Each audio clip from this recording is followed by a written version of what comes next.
sangat dinanti-nanti ini. Baiklah saudara, di awal yang baik ini, marilah kita membuat kesepakatan terlebih dahulu.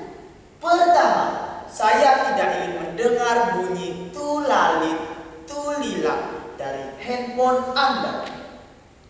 Kedua, saudara-saudara boleh memotret gaya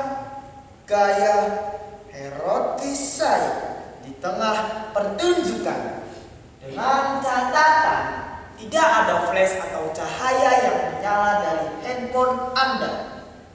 Jika kita melihat ada yang melanggar kesepakatan kita, marilah kita teriaki, "Asul!"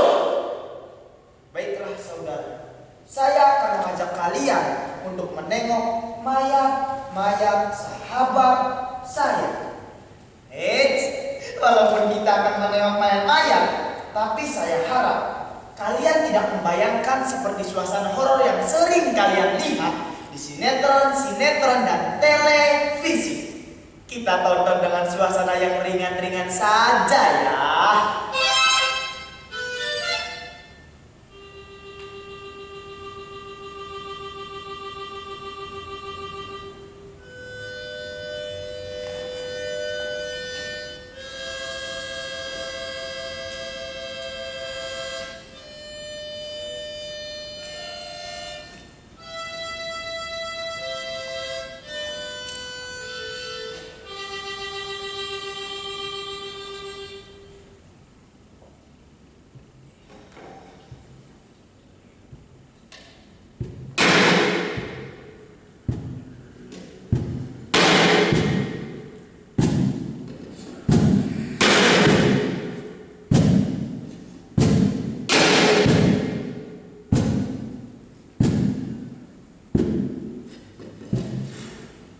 Kenapa? Takut? Kamu ini aneh kok.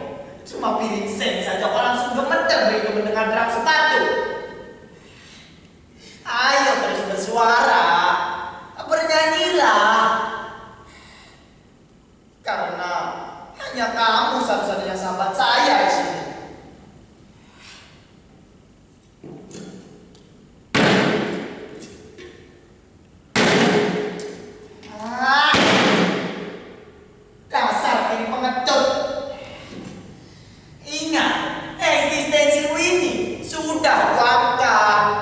Sehingga kamu bukan sekedar menjadi alat makan, tapi subjek yang bersuara. Kamu punya hak untuk bersuara. Ayo bersuara.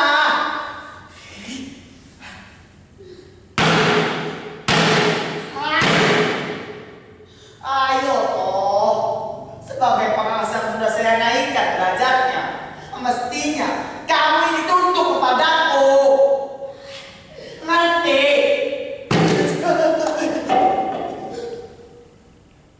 Kok malah melawan? Oh, tahu saya. Pasti kamu sudah mau kalingkong dengan para itu untuk melawan saya. Iya kan? Pasti diam-diam saat saya tertidur, kamu keluar sel ini kasak kusuk dengan mereka dan menyusun rencana supaya tidak boleh lagi padaku.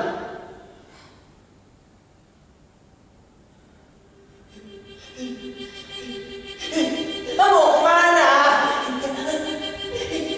Jangan tinggalkan aku.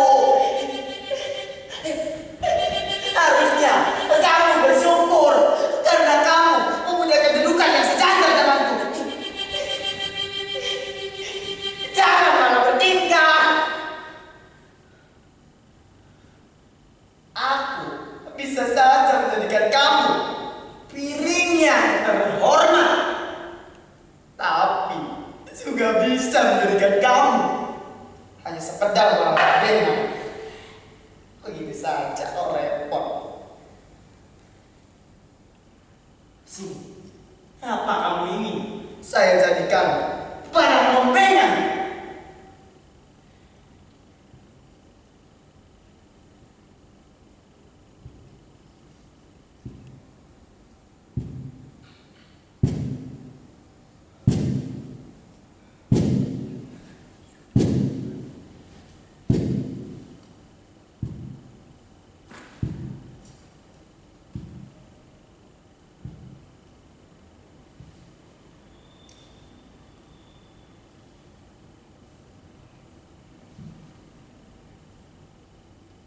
Ternyata kita ini sama-sama penakut. Ternyata ada yang lebih berkuasa daripada orang sipil macam saya. Ternyata ada yang lebih aparat daripada aparat macam kamu.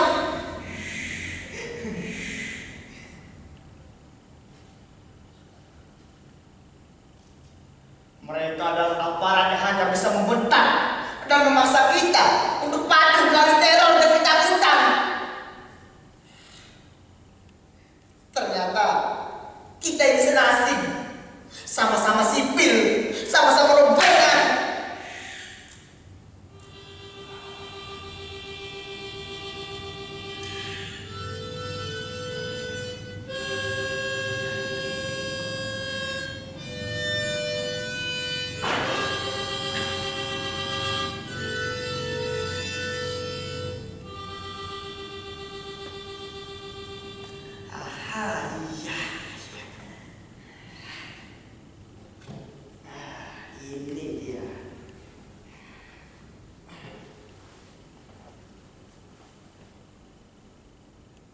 Penjara, kuburan, penjara, kuburan, penjara, kuburan, penjara, kuburan. Apakah yang membedakan keduanya? Barangkali tak ada. Setiap orang tak ada yang memikirkan keduanya. Berusaha sedapat mungkin tak bersentuhan dengannya. Orang tak ingin berhubungan dengan kuburan karena selalu mengingatkan kepada kematian. Dan orang tak ingin berurusan dengan penjara karena juga seringkali berujung kematian.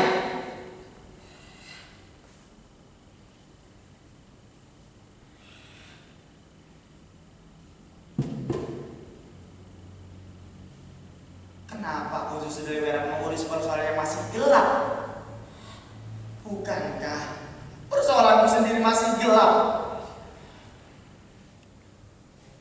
Aku sendiri tak pernah tahu bahwa diriku memiliki kelayakan untuk dikurung seperti ini.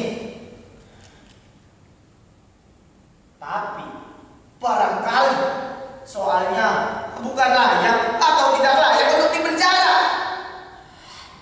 Yang jelas, kasus ini butuh korban, butuh tumbal, dan aku menolak untuk tumbal. Besok, kepada integrator akan saya katakan persoalan yang sesungguhnya, biar semuanya jelas. Akan saya katakan persoalan yang sesungguhnya. Diinterogasi, interogasi.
Satu, dua, tiga,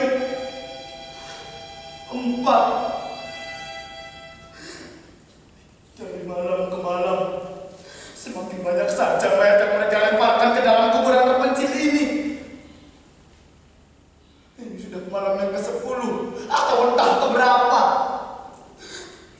Otak saya jadi malas mengingat. Karena begitu seringnya kejadian aneh ini terjadi. Sepanjang saya menjadi penjaga makam, baru kali ini saya menemukan kejadian aneh ini. Saya memang mendengar kalau saat ini sering terjadi pembunuhan. Jangan-jangan ini bukan sekedar pembunuhan, tapi pembantaian.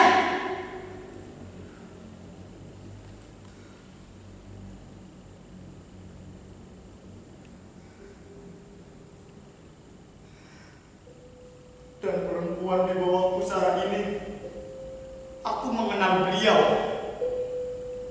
Seorang perawan dari pemilik sebuah toko. Naas liar nasibnya oleh sekelompok biadab. Toko mereka disergap, seolah betul-betul menumpahkan kebencian yang telah lama dipendam.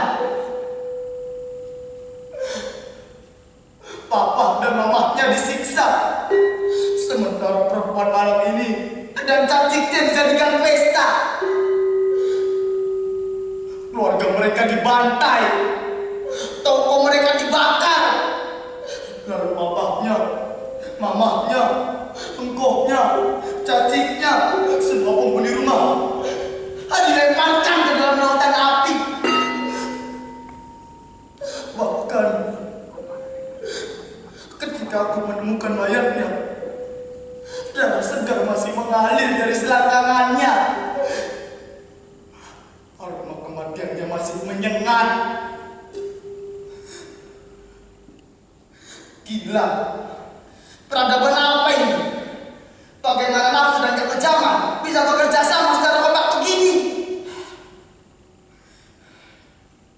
Manajemen kekejaman apa yang mereka gunakan? Apakah ini yang dinamakan kekejaman dengan paradigma baru? Paradigma dasmu.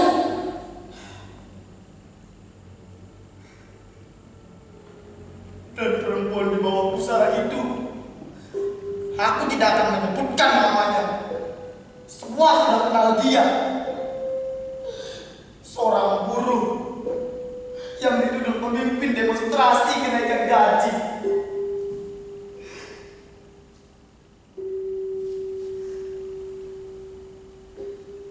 Rahimnya hancur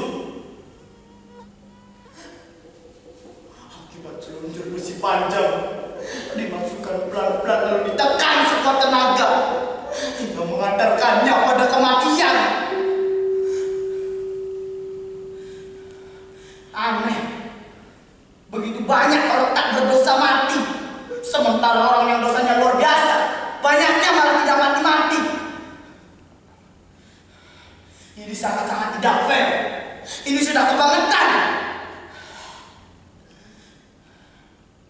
Saya jadi percaya, maut ternyata tidak bisa bekerja sendirian.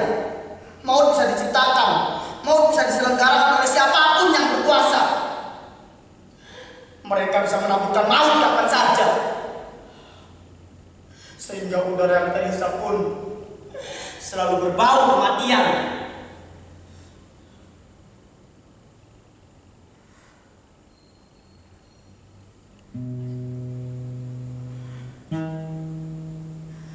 Ya, kematian yang bisa diorder kapan saja.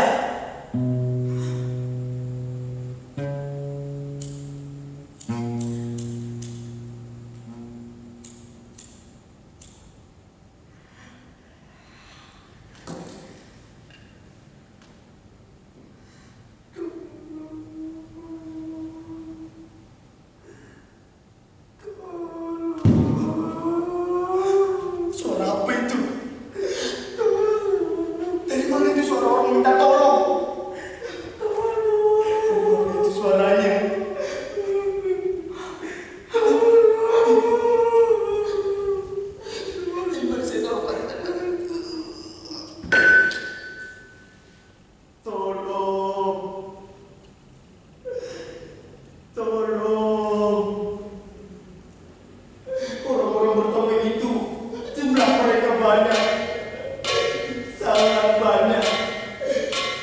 tapi teman saya masih mengenaskan di jalan-jalan. Diserokan-serokan. Mereka beramai ramai di pantai. Tolong, kita harus menghentikan mereka gila ini. Kau yang tahu banyak tentang pembantaian ini. Bersedialah menjadi saksi kunci untuk membongkar kasus ini. Lihat, mereka mencoba lagi. Jangan bunuh saya. Bukan. Aku akan cari pembantu yang bukan. Jangan.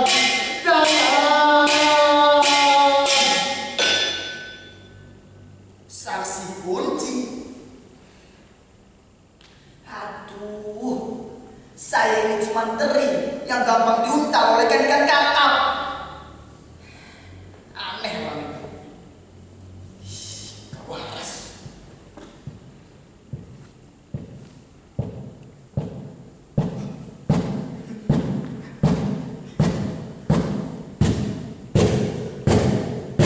Di sini aman.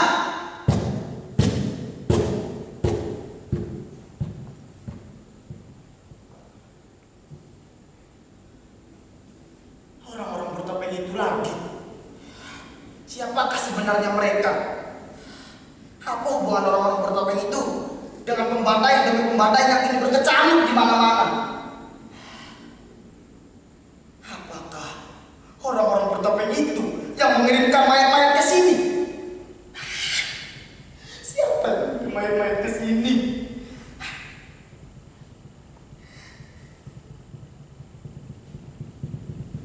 Woi, di sini ada orang.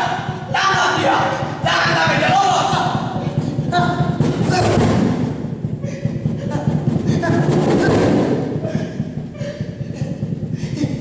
Barangkali otak terlalu beku untuk bisa mengurai senang sekali dan membuat banyak orang takut. Kenapa tragedi kemanusiaan yang jelas dan gamblang selalu dibuat gambar? Kenapa orang jelas-jelas bersalah justru didustakan dan diberikan ampunan?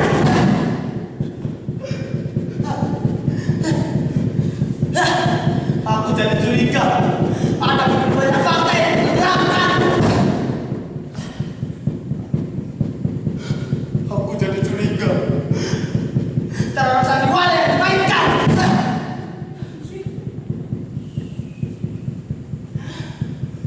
Aku jadi curiga bahwa kecurigaanku